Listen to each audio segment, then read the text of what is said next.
Vamos a empezar, vamos a leer todo el pasaje, capítulo 59, y vamos a leer del verso 1 hasta el verso 21. Entonces acompáñame en tu Biblia. Si no traes Biblia, tenemos Biblia para prestarte. Levanta tu mano y los cercanos te prestan una con toda confianza. Y dice así el verso 1: He aquí no se ha cortado la mano de Jehová para salvar, ni se ha agravado su oído para oír. Pero sus iniquidades han hecho división entre ustedes y su Dios, y sus pecados han hecho ocultar de ustedes su rostro para no oír. Porque sus manos están contaminadas de sangre, y sus dedos de iniquidad. Sus labios pronuncian mentira, hablan maldad su lengua. No hay quien clame por la justicia, ni quien juzgue por la verdad. Confían en vanidad y hablan vanidades. Conciben maldades y dan a luz iniquidad. Incuban huevos de áspides y tejen telas de araña. El que coma de sus huevos morirá, y si los aprietan saldrán víboras. Sus telas no servirán para vestir, ni de sus obras serán cubiertos. Sus obras son obras de iniquidad, y obra de rapiña está en sus manos. Sus pies corren al mal, se apresuran para derramar la sangre inocente. Sus pensamientos, pensamientos de iniquidad. Destrucción y quebrantamiento hay en sus caminos. No conocieron camino de paz, ni hay justicia en sus caminos. Sus veredas son torcidas. Cualquiera que por ellas vaya no conocerá paz. Por esto se alejó de ustedes la justicia, y no los alcanzó la rectitud. Esperamos luz, y aquí tinieblas, resplandores, y andamos en oscuridad. Palpamos la pared como ciegos, y andamos a tientas como sin ojos. Tropezamos a mediodía como de noche. Estamos en lugares oscuros como muertos. Gruñimos como osos todos nosotros, y gemimos lastimeramente como palomas. Esperamos justicia y no la hay, salvación y se alejó de nosotros. Porque nuestras rebeliones se han multiplicado delante de ti, y nuestros pecados han atestiguado contra nosotros. Porque con nosotros están nuestras iniquidades, y conocemos nuestros pecados. El prevaricar y mentir contra Jehová, y el apartarse de en pos de nuestro Dios, el hablar calumnia y rebelión, concebir y proferir en el corazón palabras de mentira. Y el derecho se retiró, y la justicia se puso lejos, porque la verdad tropezó en la plaza, y la equidad no pudo venir. Y la verdad fue detenida, y el que se apartó del mal fue puesto en prisión. Y lo vio Jehová, y desagradó a sus ojos, porque pereció el derecho. Y vio que no había hombre, y se maravilló que no hubiera quien se interpusiera. Y lo salvó su brazo, y le afirmó su misma justicia. Pues de justicia se vistió como de una coraza, con yelmo de salvación en su cabeza. Tomó ropas de venganza por vestidura, y se cubrió de celo como de manto. Como para vindicación, como para retribuir con ira a sus enemigos, y dar el pago a sus adversarios. El pago dará a los de la costa. Y temerán desde el occidente el nombre de Jehová, y desde el nacimiento del sol su gloria. Porque vendrá el enemigo como río, mas el Espíritu de Jehová levantará bandera contra él. Y vendrá el Redentor a Sión, y a los que se volvieren de la iniquidad en Jacob, dice Jehová. Y este será mi pacto con ellos, dijo Jehová. El Espíritu mío que está sobre ti, y mis palabras que puse en tu boca, no faltarán de tu boca, ni de la boca de tus hijos, ni de la boca de los hijos de tus hijos, dijo Jehová, desde ahora y para siempre. Amén. Amén. ¿Qué tiene que ver Isaías, y específicamente estas palabras, con Navidad? Bueno, estuve buscando una definición de esperanza. Esperanza. Y la mayoría de las definiciones que encontré son muy similares. Dice: la esperanza es un estado de ánimo optimista en el cual aquello que deseamos o aspiramos nos parece posible. En ese sentido, dice, la esperanza supone tener expectativas positivas relacionadas con aquello que es favorable y que se corresponde con nuestros deseos. Es decir, es pensar optimistamente acerca de algo que tú deseas, de algo que tú anhelas. Y normalmente tú te vas a dar cuenta que en Navidad una de las frases, una de las palabras que más se usa es esperanza. Tiempo de esperanza, de paz y amor. Y la pregunta es ¿por qué? ¿Por qué en esta temporada se usan este tipo de palabras, este tipo de frases, aún de personas que no tienen nada que ver con Jesús o la iglesia? De hecho, hace unos días, la semana pasada, estaban en casa reunidas algunas mujercitas y nos recomendaron una película animada acerca de la historia de Santa Claus. Y no la habíamos visto y hace como 2 días nos sentamos y la pusimos. Y es interesante, no es para niños chiquitos, es animada, pero no es para niños muy chiquitos. Es interesante porque narra su versión de cómo es que nace Santa Claus, pero lo hace en el contexto de un pueblo enemistado, un pueblo donde había básicamente 2 familias que estaban peleando siempre. Y es a través de un acto genuino de bondad que se generan muchos actos de bondad. Y me llama la atención porque esa es la expectativa. Humanamente hablando, las personas en Navidad esperan, sienten que es posible que tengamos paz, que haya armonía, es decir, hay esperanza. Y puede ser a través de Santa Claus, puede ser a través de los Reyes Magos, puede ser a través de simplemente tú hacer actos bondadosos, hacerla de santa como dice Coca-Cola. Es una expectativa, es decir, la gente tiene esperanza y es curioso porque es particularmente en esta temporada. Pero la Biblia nos habla que en realidad nosotros como creyentes tenemos razones para tener esperanza. Y el día de hoy lo vemos a través del profeta Isaías. Isaías escribió estas promesas a Israel en época difícil. Y yo no sé si te has dado cuenta de eso, pero yo pienso mucho cada vez que digo, el pueblo de Israel estaba en una época difícil, porque Israel siempre vivió en una época difícil. Siempre estuvo Israel con estas promesas de parte de Dios y siempre estuvo Israel como nosotros buscando fuera de Dios alcanzar esas cosas. De hecho, cuando hablamos de esperanza, la esperanza no necesariamente, o más bien, muy pocas veces o muy poca gente tiene sus esperanzas basadas en Dios. No sé si te has dado cuenta de eso. Incluso entre los cristianos nos pasa. Y esa es la razón por la que hacemos tanto uso de ídolos. Esa es la razón por la que tú y yo abrazamos otras cosas que no son Dios para alcanzar nuestros deseos.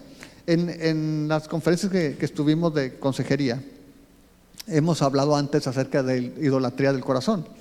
Pero ahora estuvimos hablando, o más bien nos hablaron, acerca de los deseos que hay detrás de la idolatría.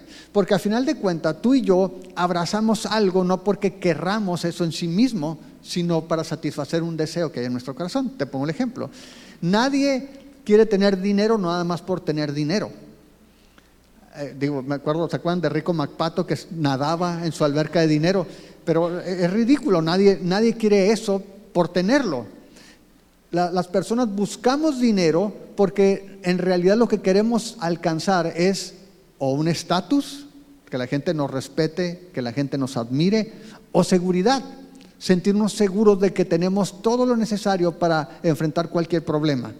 Así de que el ídolo del dinero no es el fin en sí mismo, es el medio que usamos para satisfacer un deseo de nuestro corazón. Así de que nuestra esperanza muchas veces está en el dinero. Otra persona dice una relación y puede volverse el Dios, la persona, no porque la persona en sí misma sea lo que desea es sentirse amado. Y por eso hay tanto conflicto en las relaciones, porque no estoy buscando a la persona, sino estoy queriendo satisfacer un deseo de mi corazón con esa persona. Y cuando sucede eso, como con el dinero, como con todos los demás ídolos, siempre nos vamos a encontrar defraudados, decepcionados, porque estamos poniendo nuestra esperanza en algo o en alguien que no es Dios.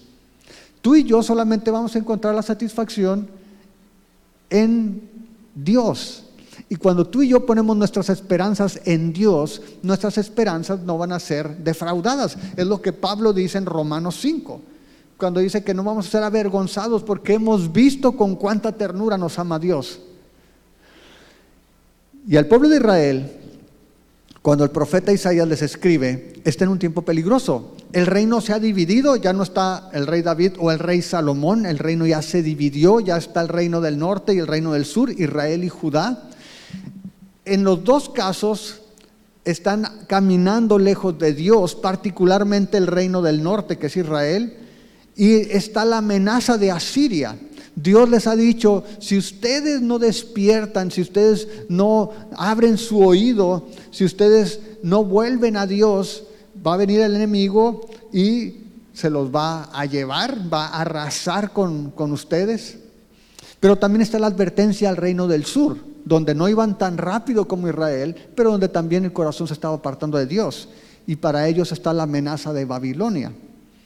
Y en el libro de Isaías vamos a encontrar por lo menos dos momentos donde Isaías advierte al pueblo antes de que venga Babilonia, antes de que venga Siria, y escribe también para después de que el pueblo sea llevado cautivo. Y en cierto sentido, Isaías es un libro de esperanza para un pueblo que va a estar lejos de su nación. Y por eso Isaías, por ejemplo, en capítulo 6, hace advertencia al pueblo y le dice, si tú no te conviertes al Señor, entonces tú vas a ser un pueblo que no escuche, un pueblo que no vea, un pueblo que tenga un corazón endurecido. Pero después, en capítulos como del 40 en adelante, le va a hablar de quién es Dios. Y le va a mostrar que este Dios es incomparable, que este Dios al que tiene la nación de Israel es un Dios que no necesita de nada. En el capítulo 40, ves, a partir del versículo 12 dice, el incomparable Dios de Israel.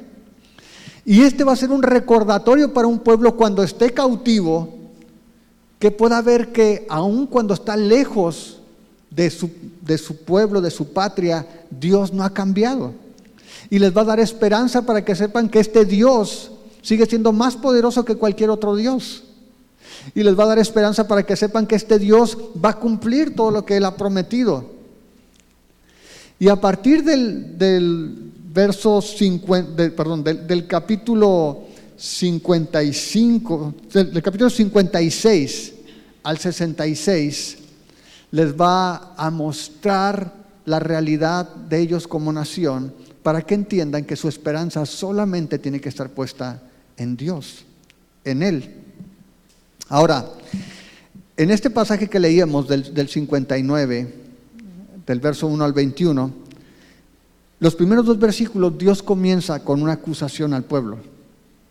Y lo hace primero clarificando algo que era común en el pueblo, esta idea que tenía la gente de Israel. Dice el verso 1, he aquí no se ha cortado la mano de Jehová para salvar, ni se ha agravado su oído para oír. Es decir, Dios le está diciendo, miren, no es que yo no tenga poder para salvarlos. Mi mano no se ha acortado, mi poder no se ha limitado, mi poder no se ha reducido. Tampoco es que mi oído se haya hecho sordo y que no escuche sus oraciones. Es bien interesante porque si tú das la vuelta a la página hacia atrás, al capítulo 58, te vas a acordar quizás de este pasaje. Mira los dos primeros versículos. Clama a voz en cuello, no te detengas. Alza tu voz como trompeta y anuncia a mi pueblo su rebelión y a la casa de Jacob su pecado. Que me buscan cada día y quieren saber mis caminos, como gente que hubiera hecho justicia y que no hubiera dejado la ley de su Dios. Me piden justos juicios y quieren acercarse a Dios. Y luego mira el verso 3. ¿Por qué dicen, ayunamos y no hiciste caso? Humillamos nuestras almas y no te diste por entendido. He aquí que en el día de su ayuno buscan su propio gusto y oprimen a todos sus trabajadores. ¿Cuál es el problema?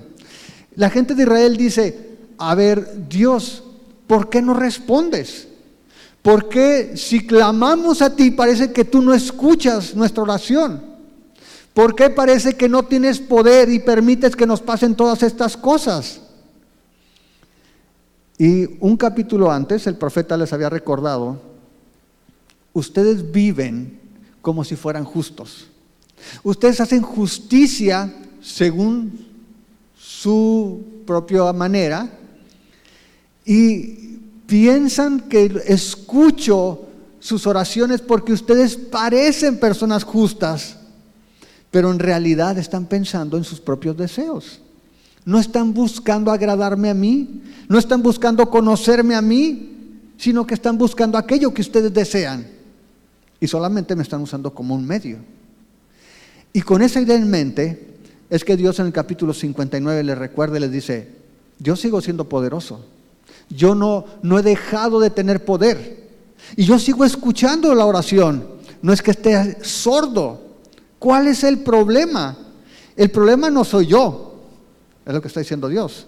El problema no soy yo. Mira el verso 2. Pero sus iniquidades han hecho división entre ustedes y su Dios. Y sus pecados han hecho ocultar de ustedes su rostro para no oír. Es decir, Dios le está diciendo: el problema no soy yo, el problema son ustedes. El problema es que ustedes me están buscando, pero me están buscando solamente para sus deseos y están ignorando completamente quién soy yo. Ahora, ¿se acuerdan en el capítulo 6 cuál fue la experiencia de Isaías? Ve al capítulo 6, cuando Isaías tiene la visión del Señor.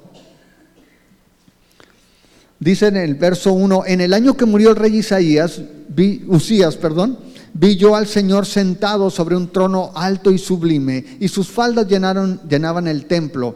Por encima de él había serafines, cada uno tenía 6 alas, con 2 cubrían sus rostros, con 2 cubrían sus pies y con 2 volaban. Y el uno al otro daba voces diciendo, ¿qué decían? Santo, santo, santo, Jehová de los ejércitos, toda la tierra está llena de su gloria. Dice: y los quiciales de la puerta se estremecieron con la voz del que clamaba, y la casa se llenó de humo. Entonces dije: ay de mí que soy muerto, porque siendo hombre inmundo de labios y habitando en medio de pueblo que tiene labios inmundos, han visto mis ojos al Rey Jehová de los ejércitos. Isaías sabía algo. Isaías sabía que Dios era santo. Ahora, ¿qué tan santo? ¿Viste a estos seres celestiales que volaban allí mientras el Señor estaba? ¿Cuántos pares de alas tenían? 3. Tenían 6 alas. ¿Y se tapaban qué cosa? Los ojos. Estos seres que están allí son seres celestiales, son serafines gloriosos y no podían ver a Dios cara a cara. Se tapaban sus rostros. ¿Por qué? Porque decían: Él es santo, santo, santo. Y algo que tú y yo tenemos que mantener siempre en mente, yo sé que lo sabes, pero se nos olvida con frecuencia, es que el hecho de que Dios sea santo, santo, santo, significa que Él está apartado completamente de nosotros, en el sentido de que Él no peca. No solamente no peca, sino que tú y yo pecamos, como Isaías dijo: yo soy un hombre de labios inmundos y habito en un pueblo de labios inmundos, y he visto al Señor, voy a morir. Y aquí Dios, cuando le dice al pueblo en el capítulo 59, le dice: sus pecados, sus iniquidades han hecho la división entre ustedes y su Dios. De hecho, sus pecados han hecho ocultar de ustedes su rostro para no oír. El problema son ustedes. Ahora, de esta acusación que está haciendo Isaías, por medio de Isaías, Dios está hablando al pueblo. Isaías va a llevar al pueblo a que vea la depravación que hay en el corazón de ellos. Y eso es algo que lo hemos repetido vez tras vez en el libro de Romanos, en el capítulo 3. De hecho, Pablo, para hablar esas palabras, voltea a ver al profeta Isaías y de allí las toma. Y lo que vemos es que Santiago también, pero Isaías particularmente lo está haciendo aquí. Lo que está haciendo es exponer el corazón de las personas. Y dice allí en el versículo 3: porque sus manos están contaminadas de sangre y sus dedos de iniquidad, sus labios pronuncian mentira, hablan maldad su lengua. Ahora, es interesante, porque Isaías comienza diciéndole al pueblo de Israel: ustedes han pecado contra Dios. Ustedes han hecho una brecha, su pecado ha hecho una brecha entre ustedes y Dios. Y dice, sus manos están contaminadas, han matado, han derramado sangre, sus dedos son inmorales, muestran la perversión que hay en ustedes, la iniquidad que hay en su corazón, sus labios pronuncian mentira y habla maldad su lengua. Ahora, fíjate la manera en que está generalizando el profeta.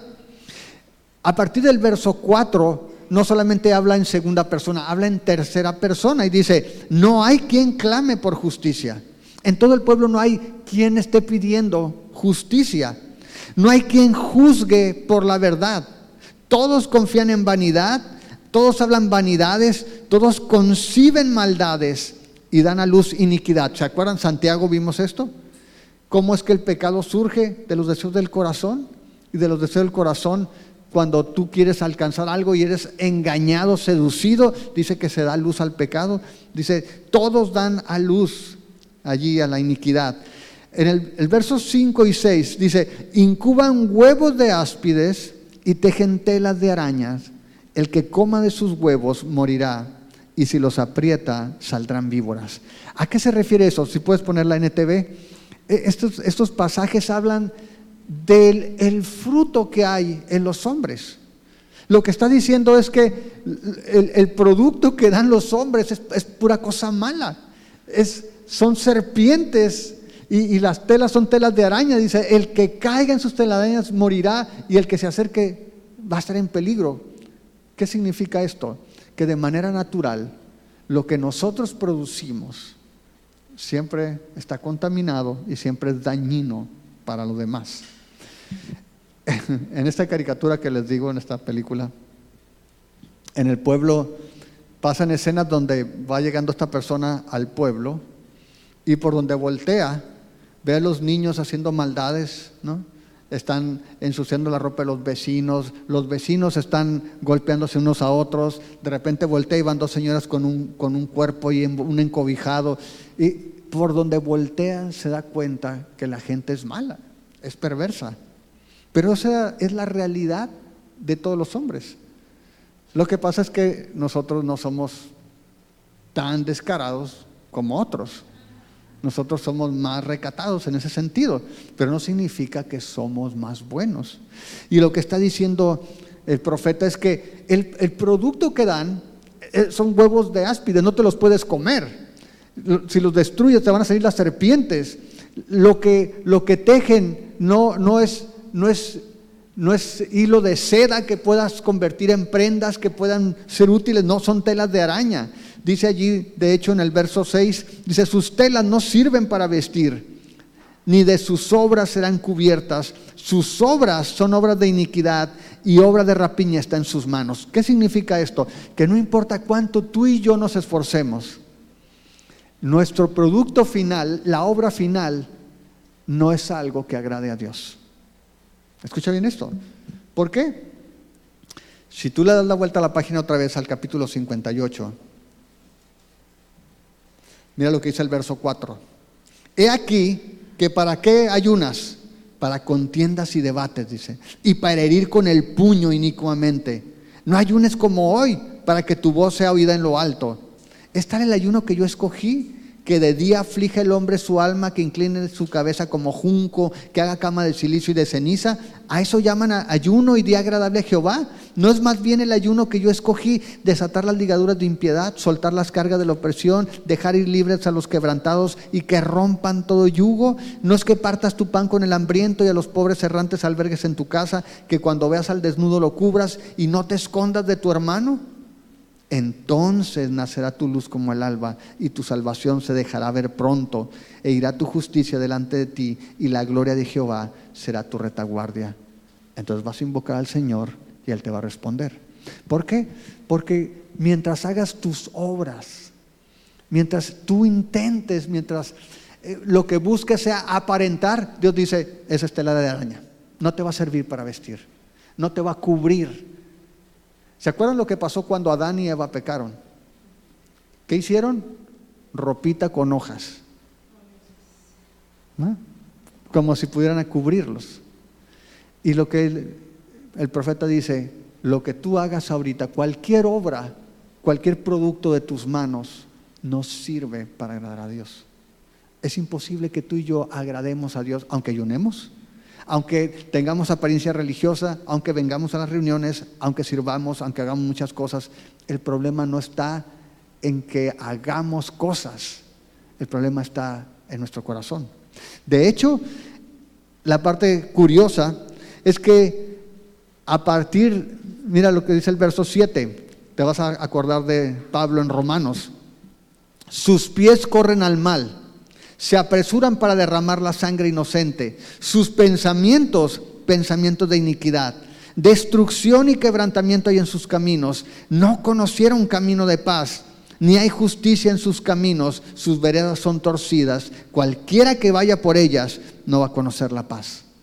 Si te fijas, habla de las manos, habla de los pies, habla de los pensamientos. Dice, todo lo que hacen, todo lo que piensan es para destrucción.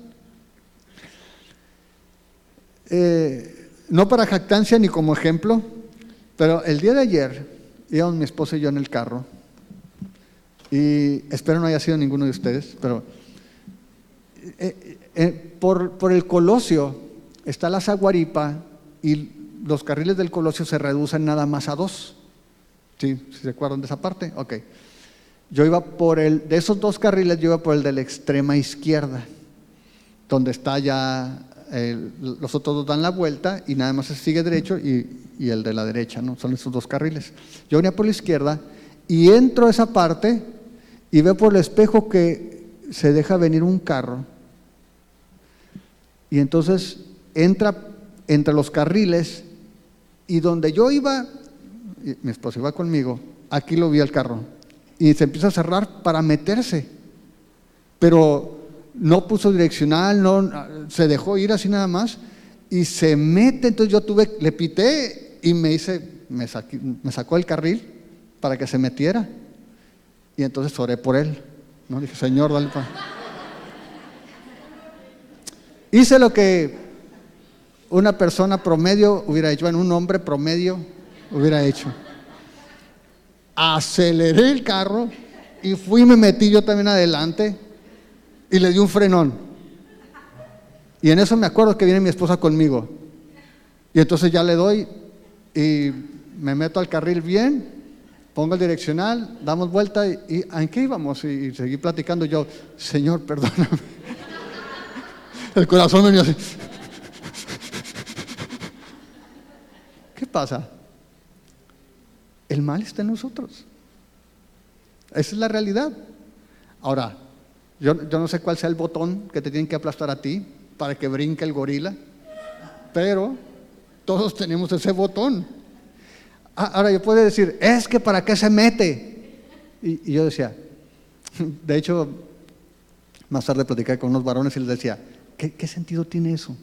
O sea, ¿qué gano con ir y meterme otra vez ahí? Nada, pero no podía permitir eso. Isaías dice, tus pensamientos, las obras de tus manos, tus pies, la manera en que vives, tus caminos están torcidos, son para destrucción y ninguno de ellos te lleva a que tú tengas paz.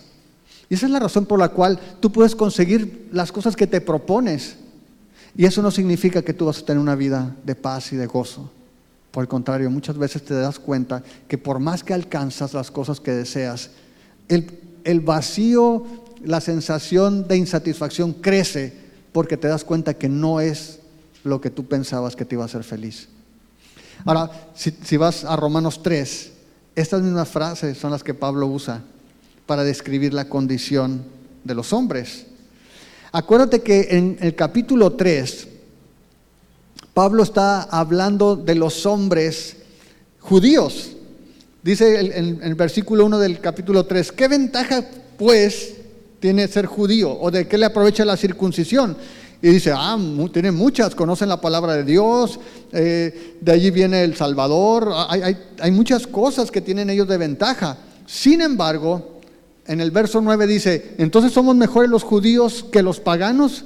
Y dice el verso 9, en ninguna manera. Ya hemos acusado a judíos y a gentiles que todos están bajo pecado.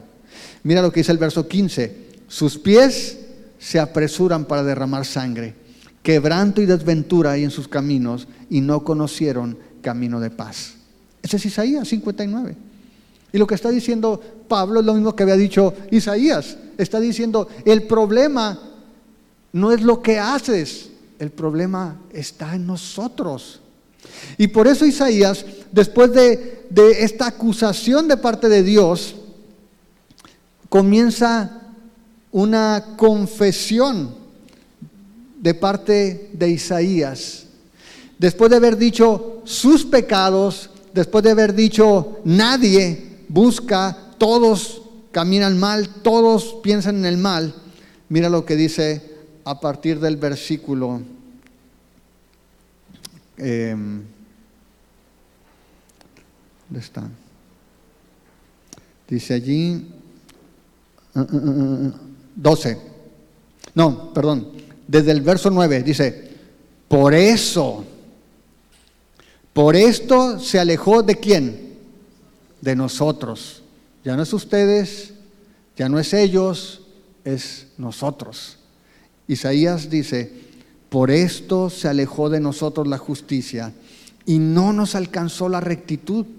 Esperamos luz y aquí tinieblas, resplandores y andamos en oscuridad.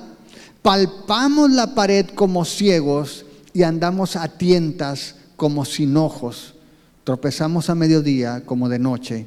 Estamos en lugares oscuros como muertos. Ese es Efesios 2. Vivimos, dice, somos muertos. Estamos muertos en nuestros delitos y pecados y vivimos conforme a nuestros deseos.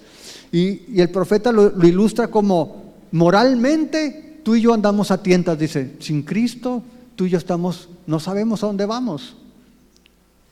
Según nosotros es en luz, pero estamos rodeados de oscuridad. Y lo que quiere Isaías que entendamos es la profundidad de la maldad que hay en nosotros. Otra vez, no porque tú hagas todo tipo de acto malvado, sino porque el potencial para hacerlo está allí. Y al pueblo de Israel había pensado que porque ayunaba, que porque clamaba a Dios, Dios lo escuchaba. Y se le había olvidado que el pecado hace esta separación con Dios, con un Dios que es santo. ¿Y por qué es importante que tú y yo recordemos esto? Yo sé que lo sabes, pero ¿por qué le eché el carro al amigo? Yo lo sé.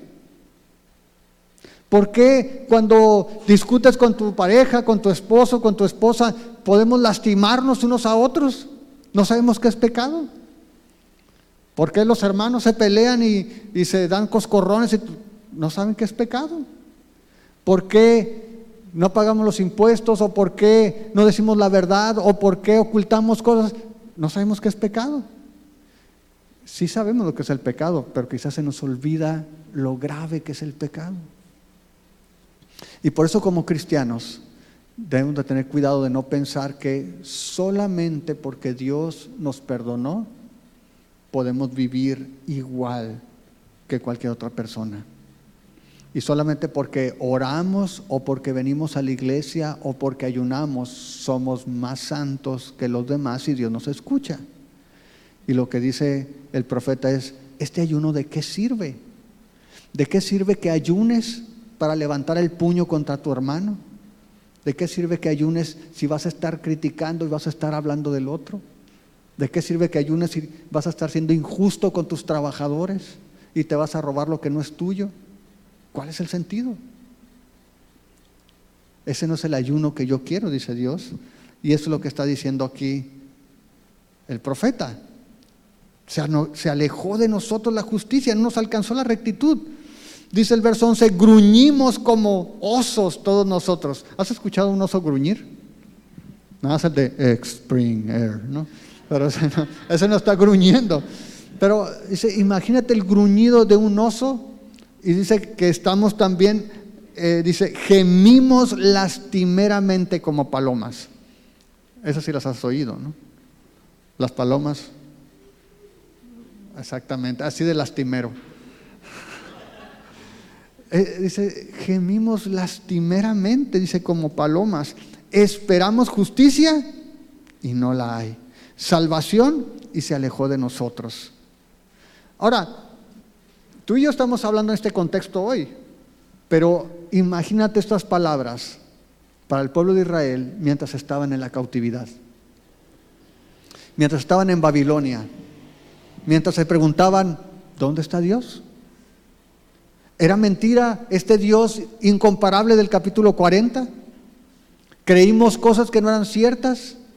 ¿Dejó de ser poderoso este Dios? ¿Ya no escucha? ¿Se volvió sordo este Dios? ¿Por qué estamos viviendo estas cosas?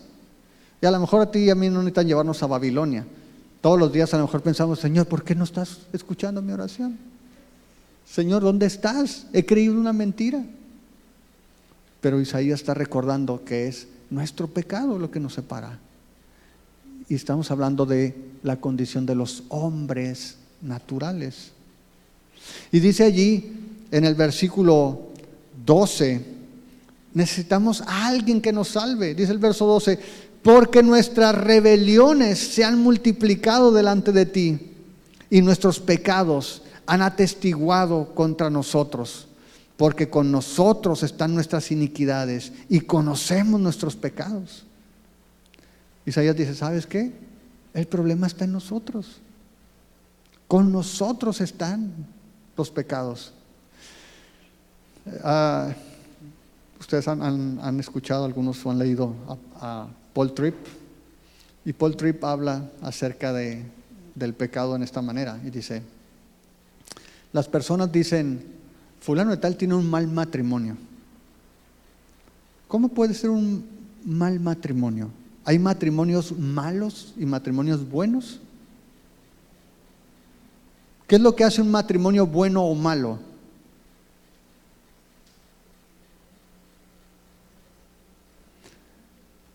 Dicen, hay barrios peligrosos. ¿Qué es lo que hace un barrio peligroso?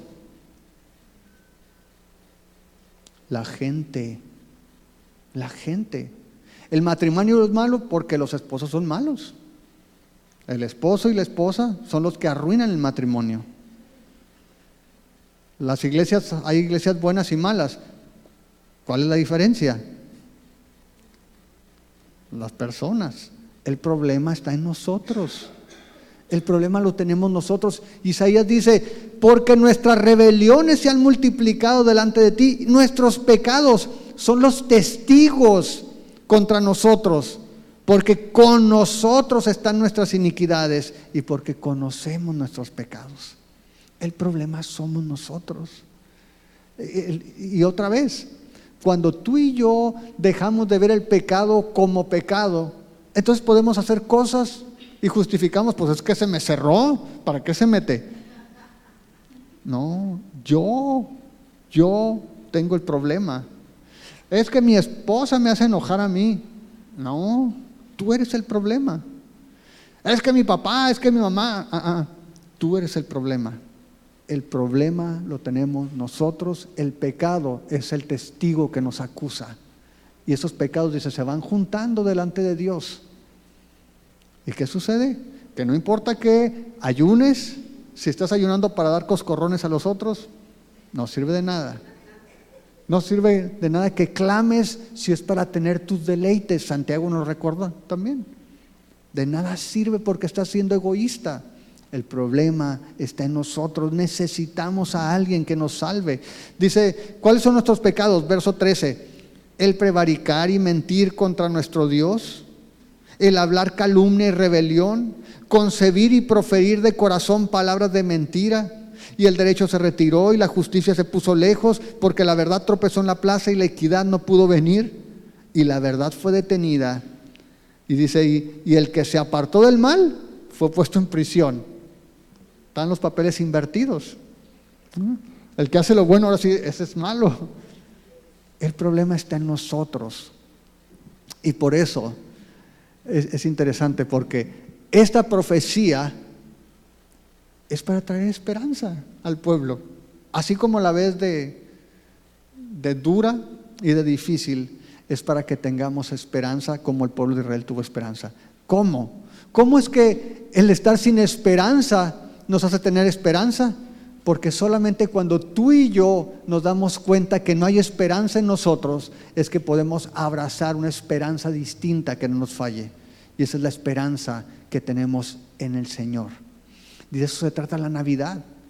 Porque entre los hombres, esa es la situación. Y por más años donde el Señor nos concediera en su misericordia, en su paciencia, a ver, yo sé que en 1,000,000 de años se van a componer. Entonces Dios nos hubiera dejado. Pero Dios sabía que no teníamos esperanza. Y entonces, ¿qué es lo que hizo Dios? Mira el verso 15. A partir del verso 15 vamos a ver la intervención de parte de Dios. La segunda parte del verso 15 dice: y la verdad fue detenida, y el que se apartó del mal fue puesto en prisión. Y lo vio Jehová, y desagradó a sus ojos, porque pereció el derecho, y vio que no había hombre, y se maravilló que no hubiera quien se interpusiera, y lo salvó su brazo, y lo afirmó su misma justicia, pues de justicia se vistió como de una coraza, con yelmo de salvación en su cabeza, tomó ropas de venganza por vestidura, y se cubrió de celo como de manto. Verso 18: como para vindicación, como para retribuir con su ira a sus enemigos y dar el pago a sus adversarios. El pago dará a los de la costa, y temerán desde el occidente el nombre de Jehová, y desde el nacimiento del sol su gloria, porque vendrá el enemigo como río, mas el Espíritu de Jehová levantará bandera contra él. Verso 20: y vendrá al Redentor a Sión, y a los que se volvieren de la iniquidad en Jacob, dice Jehová. ¿Qué es lo que tuvo que hacer Dios? ¿Qué es lo que está anunciando aquí? A partir del verso 16, ponle en la NTV por favor. Tengo que intervenir yo. No hay nadie. Dice que vio en la tierra, estaba asombrado al ver que nadie intervenía para ayudar a los oprimidos. Así que se interpuso Él mismo para salvarlos. ¿Con qué? Con su brazo fuerte. ¿Qué es lo que dice el verso 1? He aquí, no se ha cortado la mano del Señor para salvar. Siguió siendo poderoso. Y dice, vio que no había nadie que lo hiciera, y Él mismo tuvo que hacerlo. Él mismo tuvo que intervenir. Y ¿sabes? De eso se trata la Navidad. Y por eso tenemos esperanza. Porque Dios intervino en la vida de los hombres. No porque los hombres, en Navidad Dios dijo, vamos a dar Navidad para que los hombres hagan cosas buenas y entonces hay esperanza. No. Dios intervino y tú y yo tenemos esperanza ahora porque Él mismo vino con su brazo fuerte, con su propia justicia para salvar a los hombres. Y es interesante porque hace una promesa doble. Dios viene para traer venganza y para traer salvación. Y eso de la venganza es para que aquellos que no se arrepienten sepan. ¿Se acuerdan cuando vimos el Salmo 73 el miércoles? Que parece que todo te está funcionando bien, haciendo tus maromas y cometiendo actos injustos, y tú dices, estoy bien, estoy disfrutando de la vida. Isaías dice, el Señor se vistió de justicia y de salvación, y va a venir y va a traer venganza y va a traer salvación. ¿Qué quieres? La consecuencia de que el Señor mismo intervenga, que Él sea el que ejecute esto, es lo que dice allí en el versículo, dale el versículo 18 por favor. Dice, Él pagará a sus enemigos, ¿por qué? Por sus malas obras, y su furia caerá sobre sus adversarios, les dará su merecido hasta los confines de la tierra. Y el resultado, verso 19 por favor. En el occidente la gente respetará el nombre del Señor, en el oriente lo glorificará, pues Él vendrá como una tempestuosa marea, impulsado por el aliento del Señor. Es decir, Él va a venir y va a traer venganza. Venganza para todos los que hacen lo malo, a los que no se arrepienten. Pero mira lo que dice el verso 20, es el contraste. El Redentor vendrá a Jerusalén para rescatar en Israel, ¿a quiénes? A los que se hayan apartado sus pecados, dice el Señor. ¿Qué es lo que dice aquí? Y vendrá el Redentor a Sión, y a los que se volvieren de la iniquidad en Jacob, dice Jehová. Y ese es el punto. Tú y yo tenemos esperanza una vez que muere la esperanza que tenemos en nosotros mismos. Nuestra esperanza no está en lo que tú y yo podemos hacer. no está en lo que los hombres pueden hacer. La esperanza que tenemos en Navidad, la esperanza que tenemos y el gozo que tenemos en Navidad no es por lo que alguno de nosotros haya hecho, es porque Dios mismo interviene en la vida de los hombres para traer salvación. Y dice el verso 21, y este será mi pacto con ellos, dijo Jehová, el espíritu mío que está sobre ti y mis palabras que puse en tu boca no faltarán de tu boca, ni de la boca de tus hijos, ni de la boca de los hijos de tus hijos, dijo Jehová, desde ahora y para siempre. Como ves, este es el pacto. Mi espíritu no los va a dejar, ni tampoco la palabra que les he dado, sino que van a estar en sus labios, en los labios de sus hijos, en los hijos de sus hijos para siempre. Yo, el Señor, he hablado. Y esa es la promesa otra vez, para un pueblo que estaba sin esperanza, cautivo, para que después volviera a la palabra y viera lo que Dios había prometido y pudiera regresar al capítulo 40 y viera que el Dios es incomparable y pudiera tener esperanza de que este Dios que ha hablado es el mismo Dios que los iba a rescatar, es el Dios que los iba a hacer regresar de nuevo a su tierra. Acuérdate, Isaías escribió esto antes de que pasara, antes de que naciera el Señor, antes de que el pueblo fuera al cautiverio, para que cuando estuviera allí, ellos pudieran regresar a la palabra y tener esperanza. Así como tú y yo, el día de hoy, si tú volteas, hay muchas razones el día de hoy para no tener esperanza. Hay muchas razones para decir, no, esto ya, hasta aquí, ¿no? Sea en nuestro país, en el mundo, quizá tu familia, quizá situaciones en tu trabajo, pero tenemos esperanza en este Dios que está por encima de todo Dios, de toda persona, y que solamente podemos abrazarnos a esa esperanza cuando tú y yo entendemos que en nosotros mismos, en los hombres, no hay esperanza. La única esperanza que podemos abrazar es la que nos da este Dios que intervino. Y de eso se trata Navidad, el verbo que se hace carne. De hecho, cuando tú ves el canto de María en el anuncio en Lucas, ve, acompáñame a Lucas, por favor.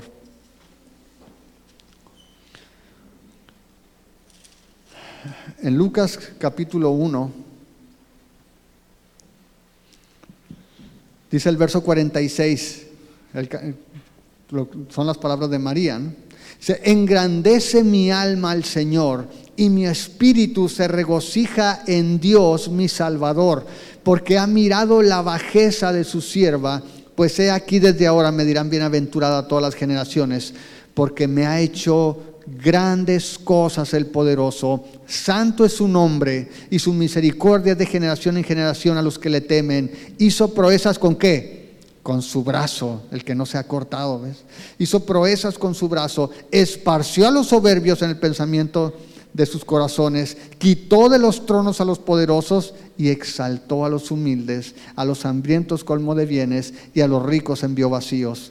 Socorrió a Israel su siervo, acordándose de la misericordia de las cuales habló a nuestros padres para con Abraham y su descendencia para siempre.